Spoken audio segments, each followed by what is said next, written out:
పేరు పేరున నమస్కారాలు. ఈరోజు మీకు అందరికీ తెలుసు, మాదక ద్రవ్యాల బారిన పడి ఎంతోమంది యువత మరి వారి యొక్క గొప్ప భవిష్యత్తును నాశనం చేసుకుంటున్నటువంటి విషయం మనకు తెలుసు.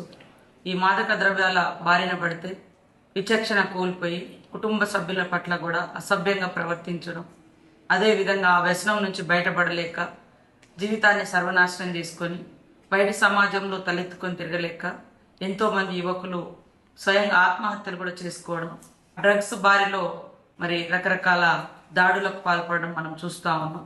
ఇలాంటి మాదక ద్రవ్యాల నుంచి, ఆ వ్యసనాల బారి నుంచి బయటపడేందుకు గాను మన యొక్క బ్రహ్మకుమారిస్ వారు 10 కోట్ల మందితో ఈ వ్యసనాల బారి నుంచి బయటపడదామనేటువంటి ఒక ప్రతిజ్ఞ కార్యక్రమాన్ని చేపడుతున్న సందర్భంగా ప్రతి ఒక్కరూ ఈ ప్రతిజ్ఞలో పాల్గొందాం.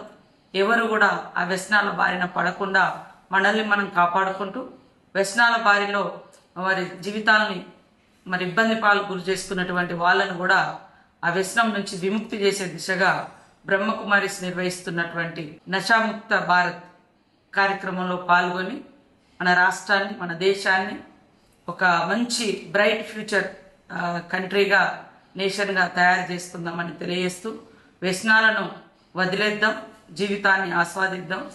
ఈ డ్రగ్స్, ఈ గంజాయి ఇలాంటి వ్యసనాలకు మనం దూరంగా ఉండి మన కుటుంబాన్ని మనము సంతోషంగా ఉంటూ సంతోషకరమైన జీవితాన్ని జీవించడం కోసం ప్రతి ఒక్కరూ 2వ తారీఖు నాడు మరి బ్రహ్మకుమారిస్ ఆధ్వర్యంలో శాంతి సరోవర్ గచ్చిబౌలిలో నిర్వహిస్తున్నటువంటి ఈ ప్రతిజ్ఞ కార్యక్రమంలో 10 crores ప్రజలు ఈ ప్రతిజ్ఞలో పాల్గొని ఒక విలువలతో కూడుకున్నటువంటి విద్యను, మరి మానవతా దృక్పథంతో ముందుకు సాగేటువంటి సమాజాన్ని మనం రూపొందించుకోవడం కోసం ఈ ప్రతిజ్ఞ ఎంతో ఉపయోగపడుతుంది. కాబట్టి ప్రతి ఒక్కరూ ఈ ప్లెడ్జ్లో పాల్గొనాలని కోరుకుంటూ మీ అందరికీ సెలవు.